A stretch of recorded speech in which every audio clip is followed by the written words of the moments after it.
GS maths academy में आप सभी का स्वागत है। कैसे हैं आप लोग? आशा करता हूं आप सभी अच्छे से होंगे, खुशहाल होंगे। आज हम लोग क्लास 10th एक्सरसाइज 7.1 मैथ और इसमें क्वेश्चन नंबर 9 और 10 को हम लोग सॉल्व करने वाले हैं। क्वेश्चन नंबर 9 और 10 बहुत ही महत्वपूर्ण क्वेश्चन है एग्जाम की दृष्टि से, बोर्ड एग्जाम के लिए। इस यहाँ पर जो ये क्वेश्चन दिए गए हैं लगभग 2 नंबर में पूछे जाते हैं, कभी कभी 4 नंबर में भी आ सकते हैं। बहुत आसान तरीके से इसको हल करना हम लोग सीखेंगे। यहाँ पर शुरुआत करते हैं बिना देरी किए क्वेश्चन नंबर 9 से। क्वेश्चन नंबर 9 है, यदि कोई बिंदु Q जिसके निर्देशांक 0,1, बिंदुओं P जिसके निर्देशांक है 5, -3 और एक बिंदु R जिसके निर्देशांक है x, 6 से समदूरस्थ है, मतलब समान दूरी पे है, तो x का मान ज्ञात कीजिए। दूरियों QR और PR को भी ज्ञात कीजिए। यहाँ पर ये हमें बताना है। तो बहुत आसान तरीके से इसे हल करेंगे। जैसे कि मान लो यहाँ बिंदु P दिया है, P के निर्देशांक है 5, और एक दूसरा बिंदु दिया है R जिसके निर्देशांक है x, 6। मान लो कि ये बिंदु R है और ये बिंदु P है। यहाँ पर ये बिंदु कोई Q है। अगर ध्यान से देखें तो इसकी दूरी यानी PQ और QR ये आपस में बराबर हैं। Q के जो निर्देशांक हैं वो 0,1 है। इस सवाल को हल करने के लिए हम लोग क्या करेंगे, हम सबसे पहले P से Q की दूरी निकालेंगे और Q से R की दूरी निकालेंगे। दोनों को आपस में बराबर रख देंगे जिससे कि हमें x का मान मिल जाएगा। तो सबसे पहले क्या करते हैं, बिना देरी के दूरी का फार्मूला लगाते हैं। दूरी का फार्मूला क्या होता है? दूरी का फार्मूला होता है √x2 - x1 का वर्ग प्लस y2 - y1 का वर्ग। अब यहाँ पर x2 x1 या y2 y1 क्या है? तो ये दूरी कितने दो बिंदुओं के बीच की होती है। जैसे मान लो एक बिंदु A है और एक बिंदु B, और जहां पर A के निर्देशांक x1, y1 और B के निर्देशांक जो है वो x2, y2 हैं। तो अगर कोई ऐसे दो बिंदु हैं जिनमें एक का निर्देशांक x1, y1 और दूसरे का x2, y2, तो इनके बीच की दूरी का जो सूत्र होता है वो d बराबर √x2 - x1 का वर्ग प्लस y2 - y1 का वर्ग होता है। यहाँ पर हमें PQ की दूरी पता करना है। तो P का निर्देशांक कितना है? 5, -3। ऐसे Q का जो निर्देशांक है वो 0,1 है। इसको आप x1, y1 और इसको x2 और y2 मान लीजिए। यहाँ से PQ हम लोग निकालेंगे तो PQ के लिए भी दूरी का सूत्र लिखते हैं, वही x2 - x1 का वर्ग प्लस y2 - y1 का वर्ग। x2 कितना है? 0। x1 कितना है? 5 प्लस y2 1, y1 माइनस का है इसलिए यहाँ पर प्लस का 3 लिखा जाएगा, वर्ग। इनको सॉल्व करते हैं। देखो 0 - 5 मतलब -5 का वर्ग हो जाएगा। यहां पर 1 + 3 4, 4 का वर्ग हो जाएगा। 5 25, 4 चौक 16, दोनों को जोड़ देंगे तो आ जाएगा √41। सीधा मतलब है कि जो PQ है वो √41 है और जो ये किसके बराबर होगा? QR के। जैसे इसमें पेपर में कहा गया, क्वेश्चन के अंदर बोला गया है कि QR और PR का मान ज्ञात कीजिए, तो QR का मान भी वही होगा PQ, क्योंकि ये समदूरस्थ है, समान दूरी पे है, तो QR का मान भी क्या आएगा? √41 आएगा। अब यहाँ पर हम लोग QR पता करते हैं क्योंकि इनके निर्देशांक दिए हैं इससे। तो Q के निर्देशांक है 0,1 और R के निर्देशांक है x, 6। इसको आप x1, y1 मान लीजिए और ये x2, y2 हो जाएगा। दूरी का सूत्र लगाते हैं। दूरी का सूत्र होता है √x2 - x1 का वर्ग प्लस y2 - y1 का वर्ग। दूरी कौन सी? Q और R के बीच में, तो ये QR कहलाएगा।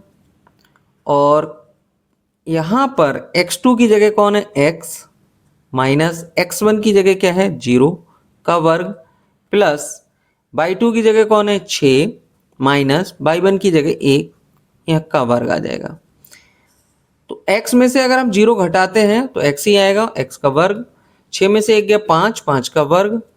यहां पर आप लिख सकते हो x का वर्ग प्लस 25। जैसा कि सवाल में दिया गया है पी क्यू और क्यू आर बराबर हैं, तो क्या हम पी क्यू के स्क्वायर को क्यू आर के स्क्वायर के बराबर नहीं लिख सकते? क्योंकि दोनों अगर पी क्यू क्यू आर बराबर है तो इनका वर्ग भी एक दूसरे के बराबर होगा। वर्ग क्यों किया गया उसका कारण है क्योंकि अंडरूट यहाँ पर भी अंडरूट लगा है, यहाँ पर भी अंडरूट लगा है, तो हमारा मकसद है अंडरूट को हटा दिया जाए जिसे सॉल्व करने में आसानी रहेगी।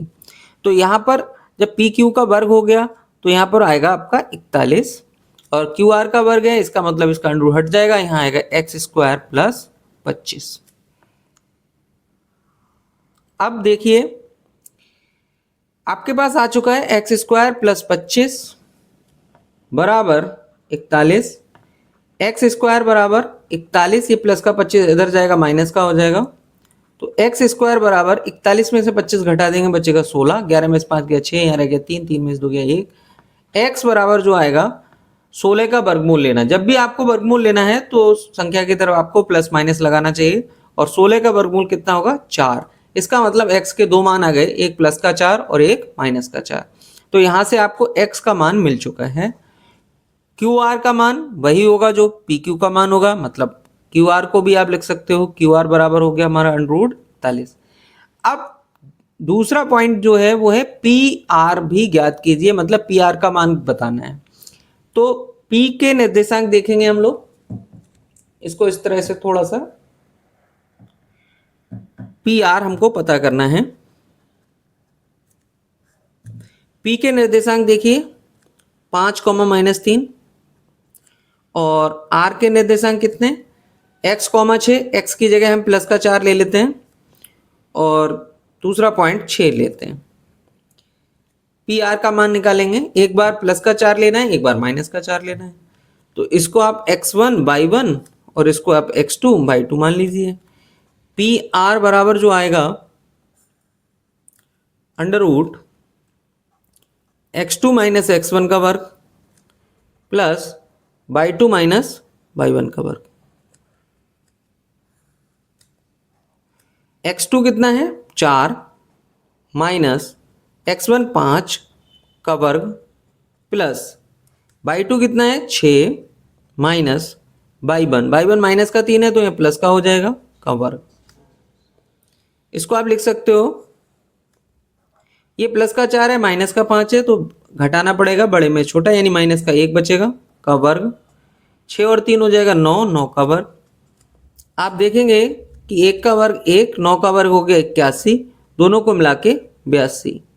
इसका मतलब जो पी आर है इसका मान अंडरूट 82 आ गया। ये कब आया? जब हमने प्लस का 4 लिया। इसी तरह से आप माइनस का 4 लीजिए एक बार, -4, और उससे पी आर का मान स्वयं निकालने की कोशिश कीजिए। मतलब पी आर के दो मान आएंगे, +4 के लिए हमने निकाला है, -4 के लिए आप खुद निकालिए और चेक करिए कि आपका आंसर क्या आता है। अगला क्वेश्चन देखते हैं, क्वेश्चन नंबर 10। ये भी बहुत महत्वपूर्ण क्वेश्चन है। क्वेश्चन नंबर 10 है, x और y में ऐसा संबंध ज्ञात कीजिए कि बिंदु x, y बिंदुओं 3, 6 और -3, 4 से समदूरस्थ है। तो इसको पिछले वाले क्वेश्चन की तरह हम लोग लिख लेते हैं। मान लो ये बिंदु है 3, 6 और ये वाला बिंदु है -3, 4।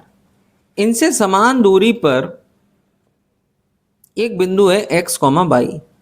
मान लो पहला बिंदु P है, दूसरा Q है और ये R। P से R की दूरी और Q से R की दूरी आपस में बराबर है। सबसे पहला काम हम लोग PR और QR का मान पता करेंगे और इनको आपस में बराबर रख देते हैं।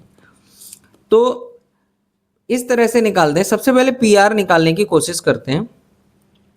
P जो है हमारा वो है 3, 6 और R जो है हमारा वो है x, y। अगर इसको देखें, इसको x1 और y1 ले लो और इसको x2 और y2 ले लो, तो PR की दूरी का जो सूत्र है वो वही बनेगा जैसे पिछले क्वेश्चन में किया था, x2 - x1 का वर्ग प्लस y2 - y1 का वर्ग। तो यहाँ पर x2 का मान x माइनस x1 का मान 3 का वर्ग प्लस बाई टू की जगह आएगा बाई, और बाई वन है 6 का वर्ग। इनका x माइनस 3 है। आप यहाँ थोड़ा समझ लीजिए, जैसे कहीं a माइनस बी का होल स्क्वायर है तो हम लोग इसको लिखते हैं a की घात 2 b की घात 2 माइनस 2ab। इस तरह से इसको खोल देते हैं। वहीं पर अगर a प्लस बी का होल वर्ग होता तो इसको क्या करते, a की घात 2 प्लस b की घात 2 प्लस 2ab, इस तरह से इसको सॉल्व करते। a की जगह यहाँ x है तो यहाँ आ जाएगा x की घात 2, प्लस b की जगह 3 है तो 3 की घात 2, माइनस यहाँ से देखेंगे हम लोग इन दोनों की गुणा का दुगना, तो x और 3 की गुणा 3x का दुगना हो जाएगा 6x। इसी तरह से बाई माइनस 6 को खोलेंगे, बाई की घात 2 प्लस 6 की घात 2, और इन दोनों की गुणा यानी 6 बाई का दुगना 12 बाई। यहाँ से हम पी आर का वर्ग निकाल लेते हैं। वर्ग से क्या फ़ायदा मिलेगा, अंडर रूट जो है उसको खत्म किया जा सकता है, मतलब x square plus by square minus 6x और माइनस 12 बाई प्लस 3 का वर्ग 9, 6 का वर्ग 36, तो 36 और 9 को जोड़ दीजिए। अब 36 में अगर हम 9 डालेंगे तो 45 आ जाएगा, यानी कि यहाँ प्लस 45 हो जाएगा। इसी तरह से हम क्यू आर का मान निकालते हैं। क्यू आर का मान इसी तरह से निकालेंगे, ये x1 बाई वन का काम कर रहा है, ये x2 बाई टू का काम कर रहा है, तो x2 माइनस x1 यानी कि माइनस 3 माइनस x का वर्ग प्लस बाई टू की जगह है 4 माइनस बाई वन की जगह है बाई का वर्ग। इनको खोला जाए तो यहाँ देखो माइनस 3 का वर्ग प्लस x का वर्ग, इन दोनों की गुणा का दुगना प्लस 6x आ जाएगा, क्योंकि माइनस माइनस की गुणा प्लस आ जाएगी, प्लस 4 का वर्ग यानी 16 बाई का वर्ग, और इनकी गुणा का दुगना, क्योंकि बीच में माइनस है इसलिए माइनस लगेगा, तो 4 बाई का दुगना हो गया 8 बाई। अगर हम क्यू आर की घात 2 लेते हैं तो अंडर हट जाएगा। यहाँ पर सबसे पहले x की घात 2 प्लस बाई की घात 2 प्लस के 6x माइनस के 8 बाई। अब देखो यहाँ 3 का वर्ग यानी कि 3 3 9, 9 ये वाला और 16 ये वाला, 16 9 हो गया 25, क्योंकि पी आर बराबर है क्यू आर के। तो इसका मतलब कि यहाँ पर आप लिख सकते हो पी आर का वर्ग बराबर क्यू आर का वर्ग। हम लोग इसको इस तरह से लिख सकते हैं। अब पी आर का वर्ग कितना है जरा देखिए, x की घात 2 प्लस बाई की घात 2 minus 6x minus 12 by plus 45। ऐसे यहाँ पर x की घात 2 प्लस बाई की घात 2 plus 6x minus 8 by plus 25। इन सबको यानी कि जो चर वाले पद हैं x और बाई वाले, उनको बाईं तरफ ले आते हैं। तो x की घात 2 यहाँ पहले से है, बाई की घात 2 पहले से है, माइनस 6x माइनस 12 बाई। अब इधर वाला x की घात 2 ले आते हैं, माइनस बाई की घात 2 माइनस 6x और ये प्लस का 8 बाई। मतलब एक तरफ से जब दूसरी तरफ जाएंगे तो चिन्ह बदल जाएंगे, जो प्लस का था वो माइनस का, जो माइनस का था वो प्लस का। अब यहाँ पर दाईं तरफ हम संख्याओं को रखते हैं, अचर पद को, तो ये प्लस का 25 है, माइनस ये प्लस का 45 इधर जाएगा तो प्लस वाला है तो इधर जाके माइनस का हो जाएगा।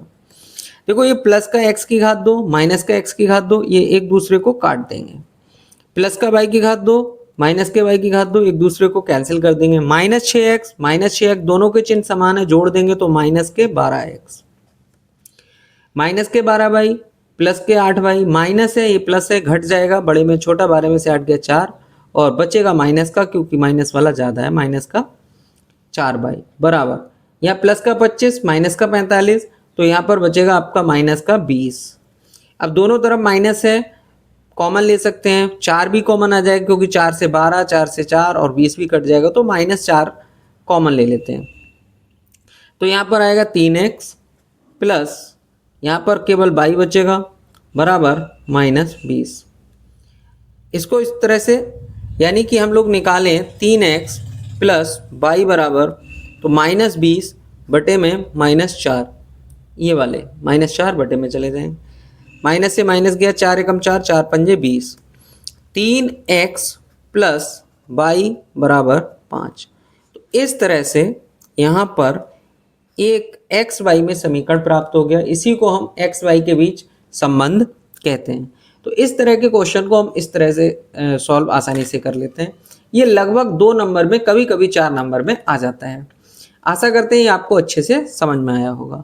अगर आपको ये अच्छा लगा हो, समझ में आया हो, तो वीडियो को लाइक करें और अपने जैसे साथियों को जो कक्षा 10 में पढ़ रहे हैं वीडियो को शेयर कीजिए। धन्यवाद।